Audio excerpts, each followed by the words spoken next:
Good morning, Evan. Thank you very much. Just let me check before I start. How's the audio? How's the video, et cetera, in this day and age of Zoom? It's all good. We hear you. Okay, perfect. All right. And I'm going to speak to you all today about general tips and ideas that I've had over the last probably 20 years of doing this. I won't be presenting you cases. I'm just going to be giving you my top 11 points of what I think may be of some assistance to you, depending on what stage you're at in your career. I obviously don't know a lot about who's listening or who might listen. I know we have a number of lawyers, one paralegal, but I'm going to try and address for you all some takeaways that I think may be of some assistance to you as you go forward, if you want to practice criminal law. So this will be very criminal law focused. I don't know if you'll do civil, but this is really if you're interested in doing what I do for a living that I've been doing for a long time. So thanks everybody for listening, and here we go. Number one, if you're going to be in this business, be yourself. Have a personality. Don't be afraid to be unique. I see so much in this business from young lawyers who want to copy somebody who came before them, or think they have to be robotic, or think they have to read scripts, or know cases by heart. I don't think that's as effective as trusting yourself and the reasons you wanted to get into this. I grew up watching Law and Order. Some of you may know what Law and Order is. Some of you may say, I've never heard of that show. That made me think there's a way in the law to do something unique, to not sit in a Bay Street office and sit with your jacket on the back of your chair, pretending you're there till 11 at night. I love this business, and I know many people in this day and age find it very hard to make a living in this business. So rule number one is, if you're interested in making a living in a very difficult climate, don't be afraid to be unique.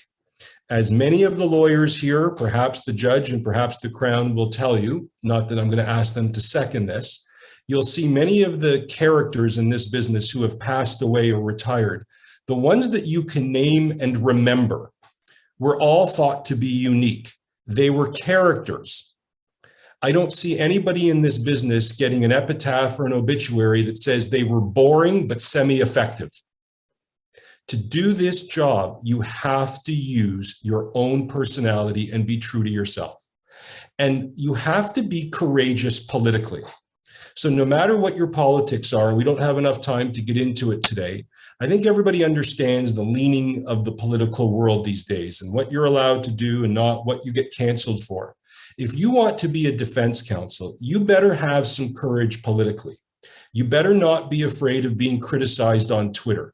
You better not be afraid of being criticized by your own fellow lawyers. That happens to me all the time because I have positions and views that don't necessarily align with others. You shouldn't care about that. You've got to be your own person.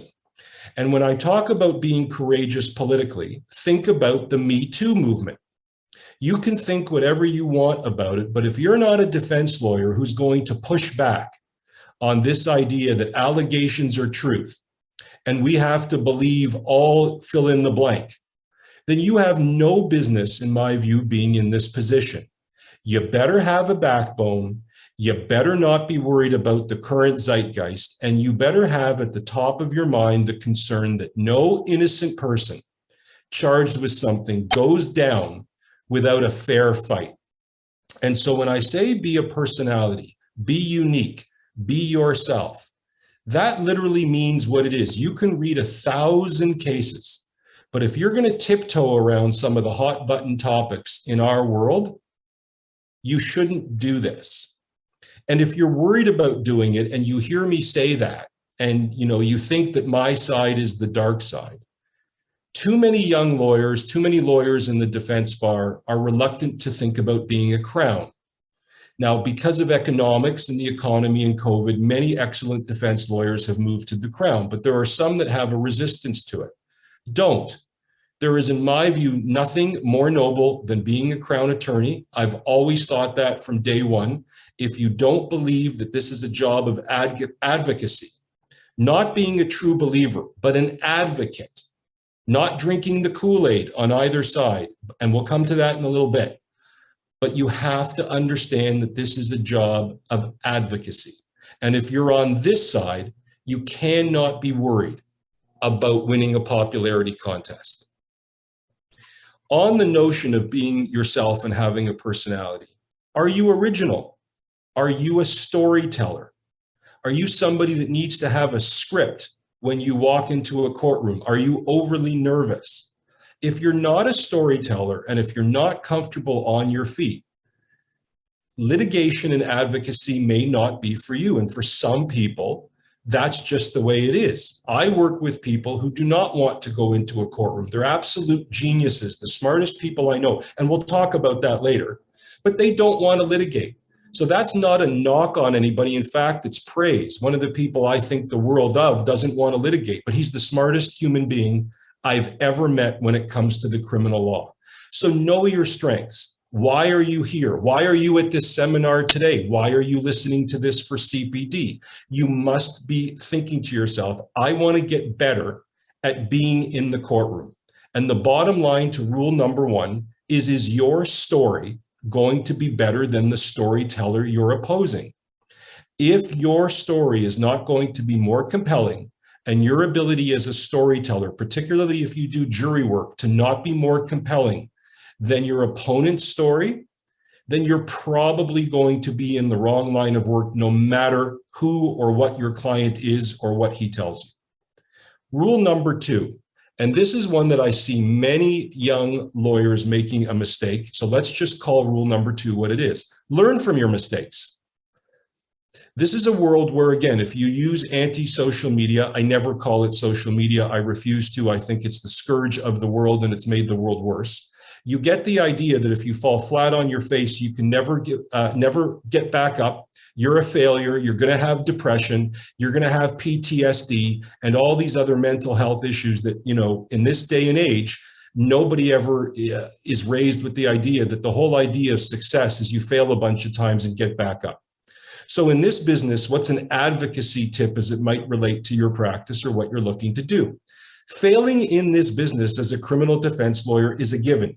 You are going to fail. Now, how do you define failure? You may lose. You will lose. You will lose when you think you should win.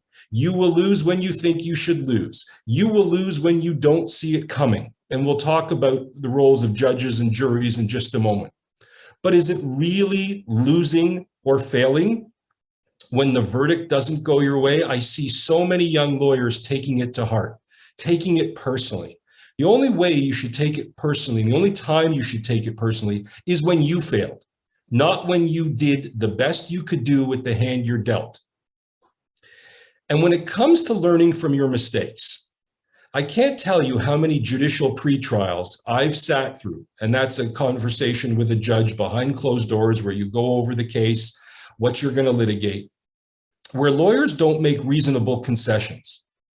Are you being a dupe for your client? Are you not conceding things that should be conceded? Are you setting up the case in a way that's just going to annoy your judge because you're fighting points that can't be fighting? Are you fighting losing points that make you look like a fool, not your client, that make you look like a fool? Are you running the risk on an ongoing basis of pissing off your judge? I don't use that term lightly, and we're going to come to the role of pissing off a judge or not knowing who your judge is, because if you don't think that's a big part of the business, you're wrong. And that judge will forever form an impression of you. So if you've made a mistake, and this is a very important point, own it. And we'll come to that in rule number 3. Don't let it fester. Don't let it litigate. Own the mistake. And on rule number 2, before we get to rule number 3, your client is not in charge of you. There is this view or this feeling amongst some in this business or some out there that you simply do what your client tells you to do. This is a tough business. If you're in it, you already know that. But if you're not in it yet, or you're interested in getting into it, or you're just starting out into it, you have all the leeway within certain bounds and guardrails to make whatever tactical decisions you think are best for the client, subject to some exceptions. It's your reputation on the line. This will not be your first rodeo. So when I say learn from your mistakes, particularly if you've made an ethical decision that you don't feel comfortable with, don't make a decision ethically that you don't feel comfortable with, no matter the pressure on you. Always, always err on the side that if somebody was recording you or a judge knew how the sausage was made, that you come out unscathed. Don't ever cross a line that gets you in hot water ethically when it comes to being a defense lawyer. But if you have had something go astray, own it immediately. Don't wait. And rule number 3 on that point is when you are wrong, not just a mistake, own it. The backlash will be temporary if you accept responsibility. This is a business that understands it. Things are dynamic. Things happen in the heat of the moment. This is a very adversarial business at its core. We'll talk about that later, what that word means. But when you don't own a mistake or you pretend it didn't happen, you're not just hurting your client, which is a different part of my discussion today. I'm more interested in you and your career and what might help your career, in my view, having done this for 20 years. But think about the way the case is proceeded in terms of what you're going to own or learn from. What did you get objected to? What did the judge sustain in the objection? What did the Crown know that was better than your knowledge? What objection defeated you? Could you have known an area of law better than you did? And here's a little small point, because I think practical advice has to come into play, at least in my top 11. Many of you may have done criminal trials. Many of you may be experienced. I can't see who I'm talking to. So for the point of this little tip in rule number 3, there is a terrible habit in this business, and I see it all the time, where there's an examination in chief. And I think I'm going to assume everybody knows what an exam in chief is. But then you'll see the defense lawyer, and sometimes the Crown, depending on the reverse order. They'll repeat what was already said in examination in chief. They'll ask the witness to confirm this, confirm that, confirm this, confirm that. Well, what are you doing that for if you're going to be a litigator, if there's evidence out there that already helps you? If you haven't heard anything in exam in chief that hurts you, and you've heard things in exam in chief that help you, are you repeating mistakes? Are you going down a rabbit hole and leading yourself astray? So just in terms of practical considerations when it comes to if you're wrong and learning from those mistakes, which we'll chat about learning from your mistakes, why are you doing things other than to hear the sound of your own voice?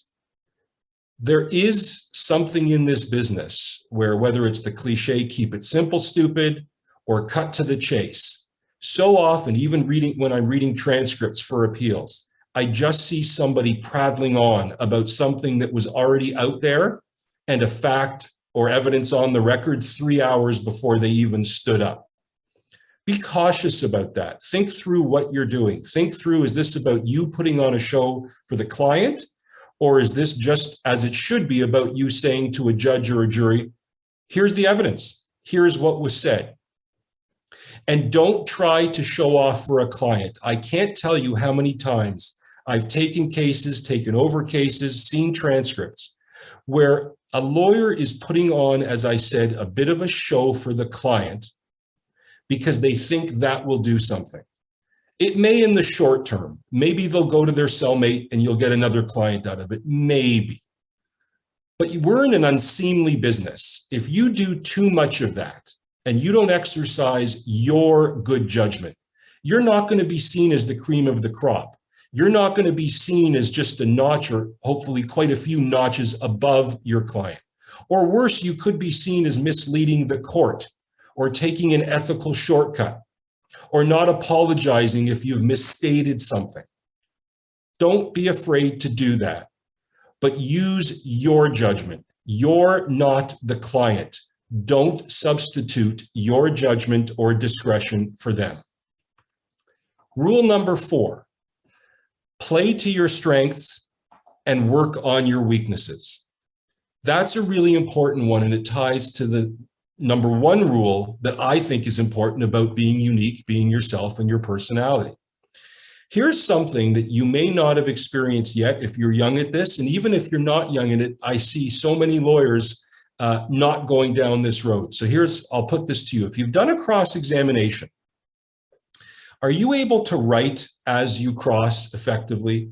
If you don't have a junior or a student with you, which I can assure you, for many of you who don't know, on legal aid, you ain't going to get a junior with you. You ain't going to get an associate with you. You're not going to get funding for that. So unless you want to cut out of your own income, you're going to be doing many, if not most, of your trials, particularly smaller ones, with just you as the cross-examining counsel. How many lawyers, after they do a cross-examination, sit down quietly for a half an hour and think through to themselves, what went well there?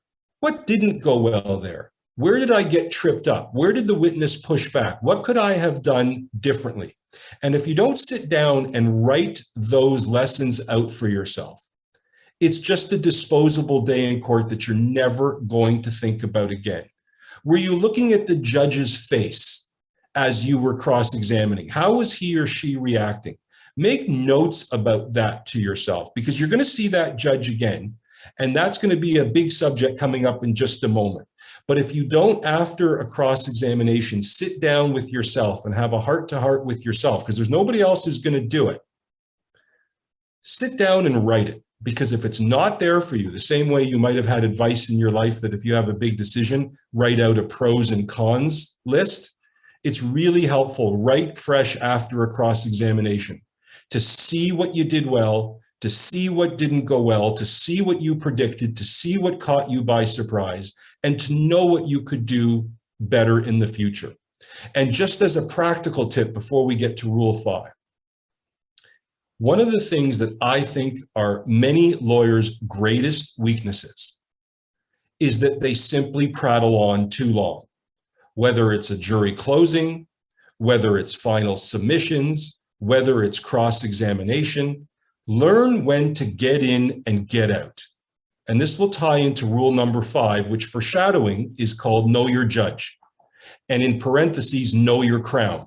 Because everybody talks about knowing your judge. I've never heard anybody talk about knowing your crown. So we're going to get to that in a second. But as a practical tip, because the heading of my talk today is practical tips or advice or guidelines on advocacy from my point of view, is get to the point. If your middle paragraph, if your middle 20 minutes with a jury close isn't as interesting as your first line or your last 5 lines, what are you doing it for? Are you doing it for you? Are you doing it because you're worried you're going to be too short and to the point? Many of the lawyers here today will probably tell you there's a great many anecdotes of very famous lawyers who will go down in history who simply stood up before a jury and said the Crown proved nothing and then sat down. Now, they might be folk tales or all the things that you hear anecdotally passed on. But very rarely will you hear somebody talk about a masterful summation or a masterful jury close that went on for 4 hours. If you've heard of one, let me know. The ones that I tend to hear about through the grapevine is a lawyer who got up, was punchy, got to the point, didn't insult the judge or jury's intelligence, had a beginning, middle, and end that were all compelling with no fluff. If we could take a lot of fluff out of the business, I think it would serve advocacy and litigation quite well. Rule number 5, know your judge, and in parenthesis, know your Crown attorney. Let's start with the judge. Why should you know your judge? And I'll give you practical examples of that in a moment. The best answer I can give you is because they're going to know you. Now, you don't have to win popularity contests with them. And you don't have to seek to go out and have coffee or dinner with them, which you probably will never do and shouldn't do unless you were friends with them when they were a lawyer. But a good mentor, depending on what level you're at, or if you're a junior or starting out, the first thing I tell anybody who works for me, any junior, is tell me who your judge is this morning, if they're doing a bail hearing or a plea or a trial. That's the first question I ask, who are you in front of? Then we have a discussion about what I think that judge tends to like, not like. Are they alpha? Are they beta? Are they interventionist or are they quiet? Will they tell you what they're thinking or will they keep their cards close to the chest? Will they make you feel that they love what you're saying and are on your side, but then you'll feel like you got stabbed to the chest when you get the decision? I can tell you the names of 3 judges that absolutely meet that definition. You will feel like you're winning, you're swimming downstream, that everything is going your way, and then you're going to get a decision from them that absolutely tears everything you've said apart. You don't see it coming. Know your judge. And if you're here and you're doing this CPT because you view this as a business where you're trying to make a living, you're trying to make an income, you're trying to not be that statistic that leaves criminal law or is forced to go to the Crown's office because you're not getting a sufficient enough client base. Remember that this is a business. And if that judge is going to remember you, what do you want them to think of you? That you're good or that you stink? That you're smart or that you fight stupid points? That you're fair and reasonable or you're an obstinate fill in the blank? And when I say obstinate, and many of you may be aware of this, there's constantly fights being fought on points that can't be won. Don't fight those because it's going to compromise the central fight that you're there to have. And when I say the judge will know you, and I've been lucky enough over 2 decades to be friends or friendly with many Crowns who have become judges, defense lawyers the same, we still talk, we still communicate. If you don't think judges talk about you behind your back, you're flat out wrong. Now, should you care if they like you or not? Not so much. I've never really been all that concerned about that. But if they don't think that you're going to be fair or give them an interesting hearing or give them something to think about, or that you're not acting, as I said, of a dupe of the client, or if there's really an interesting litigation point, they're going to talk about that. And if they think you're a time waster, that's not going to help you get results. And I say this with all due respect to judges. I know there's one here today, but any judge who knows me knows this is not going to come as a shocker. You need to stop viewing judges as descended from the mountaintops. Just these people who sit there and just take it all in and have no human feelings, no political orientations, no gut feelings. Judges are human beings. They're formerly Crowns or defense lawyers 9.9 times out of 10. They bring everything to the bench that have been part of their careers before. They don't like their time wasted once they get to that position. They may be quiet about it. They may not say it directly to you because many judges don't want to say something that an appellate judge may take some issue with. They won't rush you through your cross-examination unless you're being pedantic. But they like and dislike the same things they did when they were Crown attorneys or defense lawyers. They're just trying to be more fair now. But don't burn a judge's attention span. Do not do it. And if you think you know better than them, you're probably in many cases going to be mistaken, particularly if you haven't done this job for 10 years, particularly at the OCJ bench level, where many, if not most judges have come from the practice of criminal law. Now, we don't have enough time today for me to talk about the SCJ and where judges come from and the Supreme Court and all of this and all of that. But if you're going to be a criminal lawyer, much, if not most of your practice will at least be in the OCJ. So be mindful that you can turn the judge into an advocate for your side at times. Listen to their questions. Their questions tell you what they're thinking. Their questions tell you what they're having a concern about. Don't poo-poo those questions. That's a golden moment, maybe you'll remember moot court, for you to dazzle and shine. And if you don't have a great answer, don't try and mislead a judge by providing an answer that clearly looks like you're just spitballing. You might as well take your case and just throw it down the toilet. Be candid, be open, be human. And at the end of Rule 5, I said I wanted to talk for a second about the role of the Crown. So many of these discussions about advocacy will talk about some variation of know your judge. I assure you I'm not being original on that. I just have my own views of judges and how you should approach things. But very rarely do we talk about, to young lawyers or lawyers who do this business, the importance of knowing your Crown. The Crown attorney may ultimately be more important to your case, and I mean this sincerely. Many people can disagree, I really don't care. But the Crown attorney may ultimately be more important to your case than a judge or a jury. Many defense lawyers, and we'll talk about the role of tunnel vision. Remember that term, tunnel vision. I'm going to come to that before I conclude. Many defense lawyers forget the role of a Crown attorney and what their job is. They have discretion, but they answer to people. They're not like you working on your own. They don't win at all costs. They're supposed to be ministers of justice. Many of them might be on a contract where they want to become permanent. And that means they may not give you at first blush the result you want, because they might not want to give you a peace bond on a 50-50 case, because they're worried that if they give you a peace bond and that guy goes out and kills his wife tomorrow, their career is over. And if you don't think that's something Crown attorneys think about, you're delusional. So if you're not going to treat the Crown attorney with your presentation, your offer, your suggestion, with something they can bite on, or something that they can be open to, or something that is objectively reasonable, you are blowing an opportunity to have the process ended, shortened, narrowed by a Crown attorney before you ever get to D-Day in a decision or a sentencing. Defense lawyers control nothing in this process. It's a great frustration to me, but defense lawyers control nothing. We're the black sheep in this business. That isn't going to change. And I'll give you a practical example of what I mean by we control nothing. If you've ever done a sentencing, you know what I mean. You never have a judge turn to a defense lawyer and say, Mr. or Mrs. Defense Lawyer, what do you think the appropriate sentence is? You go first. Now, there's a bunch of reasons and rules, or at least reasons for why theoretically that happens. But the point I'm making to you is that the Crown sets the stage. The Crown controls everything.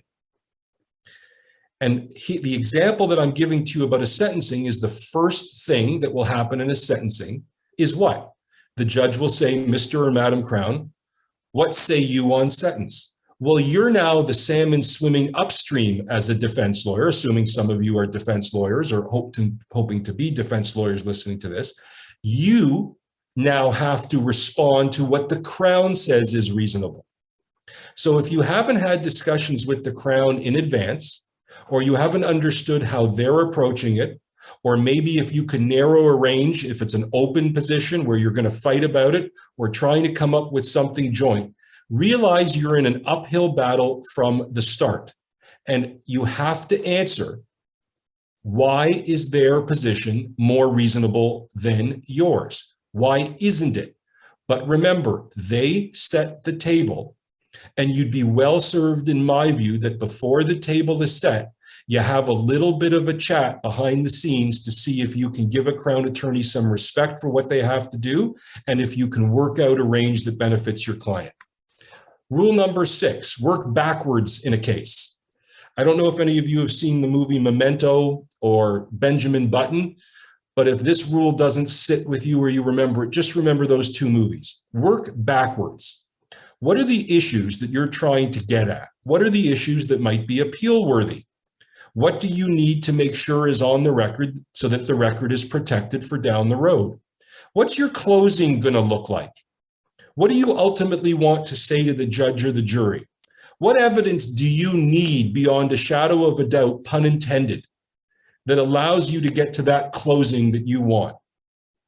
And avoid cliches. I see so many young lawyers when I'm stuck watching somebody else. This is usually pre-COVID, when you're sitting in a courtroom like a sort of idiot with 3 other cases in front of you, where you're just sitting, losing time and the meter's going, but you sit and you listen. And I'll see lawyers say, oh, Your Honor, there's lots of reasonable doubt. Well, that's a cliche. Why is there reasonable doubt? What pieces have you put together to that judge that allows them to go back to their office or their home and say, yeah, here are the reasons there's reasonable doubt. And if you're working backwards, you're thinking to yourself, how can I cross-examine to get to those points? How do I get them out? And even though this is a day and age where legal aid is strapped, I'm not going to get into that, we don't have time. You have to ask yourself, do you need a private investigator to get something that you need that may tip the balance? Do you need your own expert to fight something that may be a strong point for the Crown? If you know where you're going, it's a lot easier to get there if you work backwards. Rule number 7, use the current tools that are available to criminal lawyers, both Crown and defense, liberally. So many lawyers will bring a charter application. Charter this, the cop did that, the cop did this, the cop racially profiled, the cop detained, the cop did this, the cop blah, blah, blah, blah, blah. But very few understand just how difficult it is to get over the 24-2 hump. So if you aren't great on 24-2, or you're going to spew the cliches that I said don't do before, oh, the breach is this, grant and 3 factors that.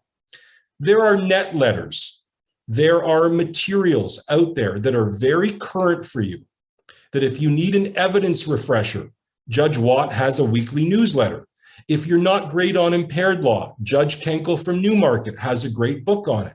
If you're weak on 24-2, Judge Fillier and Doran have a great net letter on it. There are things out there for you that can really help you as a young lawyer, or even an experienced lawyer, know what's happening out there, because it will tie into rule number 8. And before I get to rule number 8, if you're going to use these tools liberally, stop ignoring the importance of facts. This is a practical advocacy tip that I'm sharing with you. I see so many Crowns throw me a casebook that has 50 cases in it and it's 900 pages. And within 2 seconds, I can distinguish every case on the facts. They have no connection to the facts in the case I'm doing. Facts matter. And when you present a casebook to a judge, you don't need to make it 1,000 points or 1,000 pages. Just put things in there that support the point or the proposition or the place you're trying to go. Killing and felling as many trees as possible, I don't believe is effective. Some lawyers do. If you accept what they say, listen to them. I don't. Get to the point, give the judge something to chew on. Rule number 8. You can only be as effective as you are effective. Now, what do I mean by that? This is a tough business. It's a stressful business.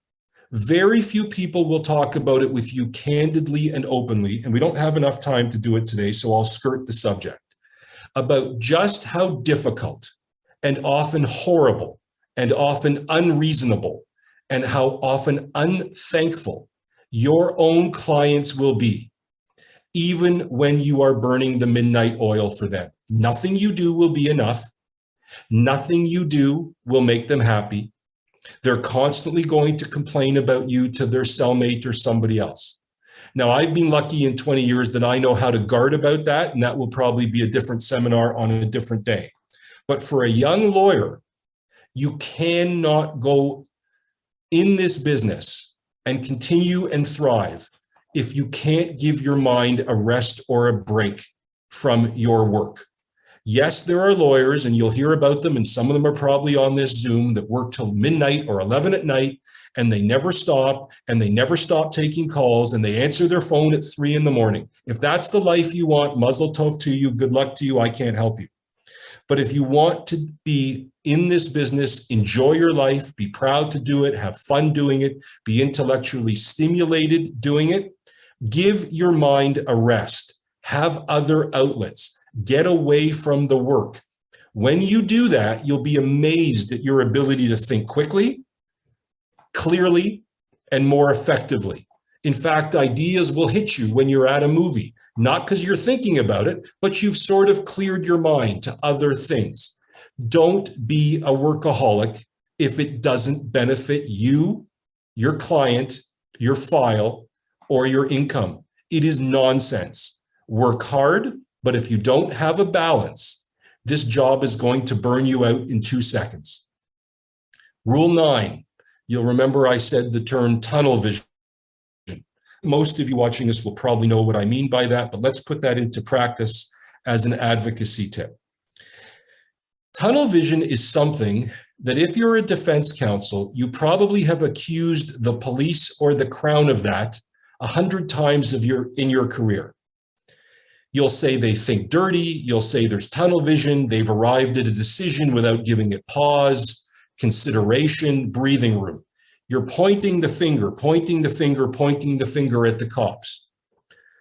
If you don't think defense lawyers suffer from tunnel vision as well, well, then you're deluding yourself if you're a defense lawyer. So many defense lawyers have drank the Kool-Aid that they were there or know what happened. They weren't. You weren't. You were not there when the incident happened. Period. I don't know why that line isn't a seminar that's mandatory to practice this business effectively, fairly, and ethically. You were not at the incident that brings this client to you or brings you to court. Keep an open mind about what happened and challenge your own thinking at every single turn. Don't be a true believer. This is a business filled with true believers, where the defense lawyer thinks they're saving the world and the crowns and cops are awful, immoral creatures. I have a huge bee in my bonnet about that. I think it's horrible. I see it all the time. I see it on anti-social media, where you've become such a true believer that you are now the greatest victim of tunnel vision that I can imagine. Way worse and way more than a cop or a crown. And be open to thinking like a crown. Go through your case like a crown.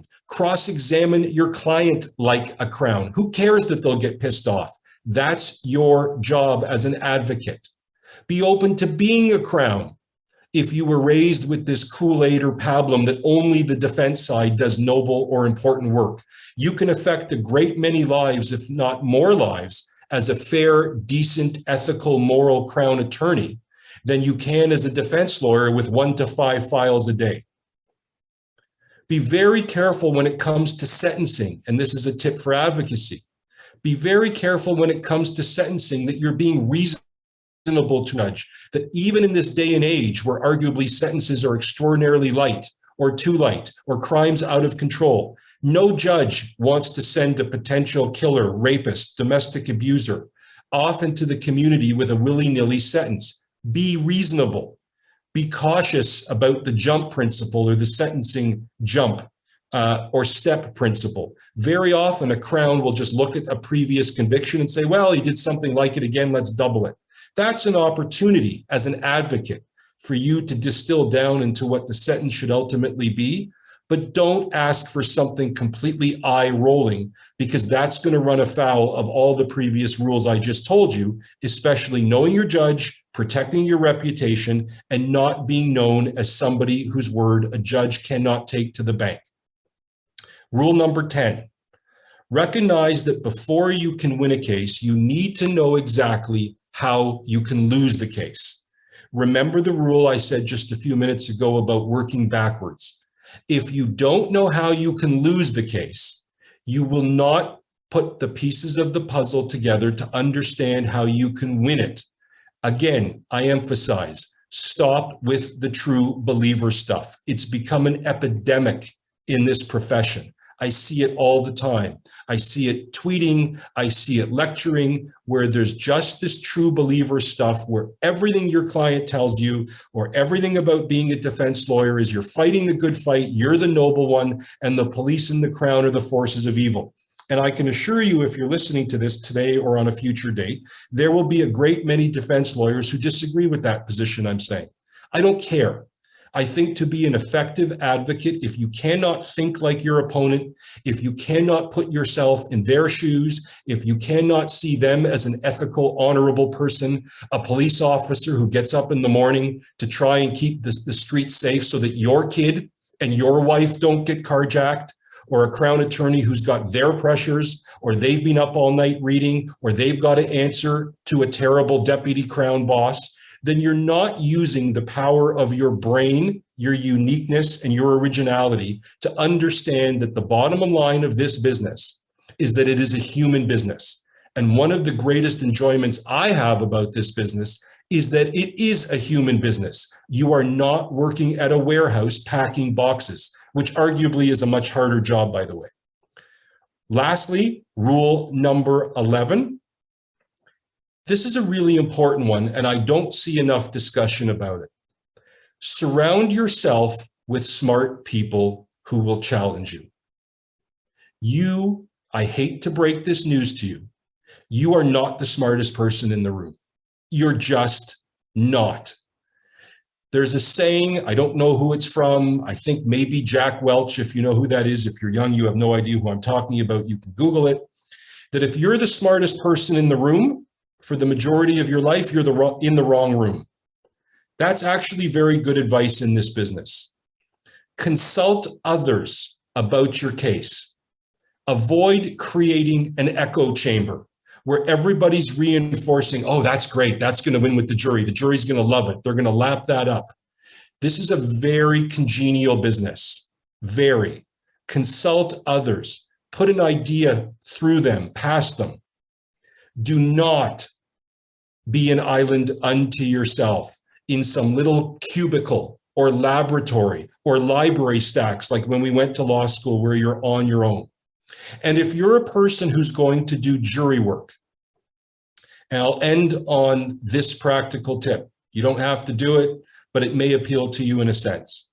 If you're going to do jury work, which I tend to like and actually prefer, I really prefer speaking to 12 ordinary average people off the street a lot of the time than I do to somebody for reasons I won't get into. We don't have time. It's probably better for Q&A about that. But if you're going to do jury work, go talk to your barber or your hairstylist about the case. I'm being serious. Go talk to your physiotherapist about it. Trust me, they find what we do fascinating. I can't take a walk down a street, for reasons I won't bore you with somebody not asking me about this case or that case. What we do is often more fascinating to other people than it is to us. But if you're going to do jury work, if you think you can tell what 12 ordinary average people just off the street, that's the way the jury rules are now. I'm not going to get into it. Somebody else can tell you about that on a different day. We don't really pick juries anymore. We now basically have the first 12 people off the street. Do you have a good relationship with your barber or your hairstylist? They'll have more wit and wisdom about the questions that you're not answering or the holes in your case or the questions about, wait a minute, what about this, than anybody else. Now, I'm not being overly literal about a barber or hairstylist, semi-literal, but there's got to be somebody in your life that fits that bill. Long story short, surround yourself with smart, even-keeled people. You're not the smartest person in the room, because one of the greatest joys and benefits of this job is that if you're not looking to get better at it, if you're not looking to be better next year than you were this year, then again, you're in the wrong line of work. And I'll end my discussion with you on this because we're at 12:20 and that's the time I have. Is one of the greatest joys of this job, and you've probably seen it in rule 1 through 11, is that it allows you to be yourself, to be creative, to not be a widget, to not be a cog in the wheel at a gigantic law firm on Bay Street or in New York, where you're staring at tax or lease or financial or commercial real estate documents, which I couldn't imagine for me a fate worse than death. If you're in this, be good at it. Be surrounded by smarter people than you, listen to them, but always strive to be better next year than this year, despite your ego in this business telling you how great you are today. Those would be my top 10 tips for advocacy. I thank you for listening, and I appreciate your time. Ari, that was very compelling. Thank you very much. We do have a question from the audience. There's a question I would invite as well Justice Pizzonner to answer if you want. The question is, some justices seem to curtail or eschew objections by counsel In contrast, the Court of Appeal seems to be emphasizing a failure to object as a basis for dismissing an appeal. Any thoughts or advice? I think it's a great question. I will tell you, in my experience, I haven't seen that curtailing or eschewing, but it may be because I tend to do it sparingly. I tend to do it where, let me tie it into a rule I just gave. I'll try and keep the answer brief because I know there's probably other lawyers and there's another lawyer on deck. I tend to think when you think backwards, you're going to know what the grounds of appeal may be. It's not going to be the color of somebody's shoelaces, if you understand what I mean by something irrelevant. Don't object so that you think you're in A Few Good Men or one of these TV shows that, I don't know, maybe they're not on anymore because I'm 48 years old and they were all on when I was 25. But you don't need to keep doing it. But I've never found a judge, and I'm trying to think of one, and I'm staring right at Judge Puddington, and I don't think he would do it. If you have a valid ground of objection, simply put it on the record. But if a judge shuts you down, maybe my answer is better this way, and then maybe the judge should answer because I'm not a judge and I'm in no immediate danger of ever being one. You know, you don't have to beat the judge over the head with it. You don't have to fight with the judge. If the judge says, Mr. Goldkind, Mr. Chang, Mr. O'Connor, Ms. Kerr, Ms. Pomerant, go pound salt. Shut up, sit down, unless you're on Zoom and you're already sitting. It's there, and don't be an annoying fool. So the question is great from Mr. or Ms. Spedigo. I see it, but I think the longer you prattle on about an objection and you don't take the fact that you've said it, it's there. I think you dig your own hole versus just saying, Your Honor, I object, and then let the judge control the process because they already do. His Honor may completely disagree with me, at which point I'll zoom out and log out. No, not at all, Mr. Goldkind, because I completely agree. I'm trying to think of a situation where a judge would be curtailing or eschewing an objection, but I think it goes back to your point at the beginning of your presentation about focusing on what's important and not getting into the weeds or into anything irrelevant. So I guess if it's a situation where counsel's simply jumping up and objecting to almost every question, well, then you may be starting to get under the skin of the judge, and that's a situation where they're going to maybe try to curtail or eschew. But you're quite right. The Court of Appeal is focusing on whether did counsel object to this, particularly in the jury closing or something of that nature, or object to a question. I too find it difficult to envision a situation where you're curtailing or, as you say, eschewing an objection. Thank you. Any other questions? If not, thank you very much, Ari. That was inspiring. Thank you, Evan.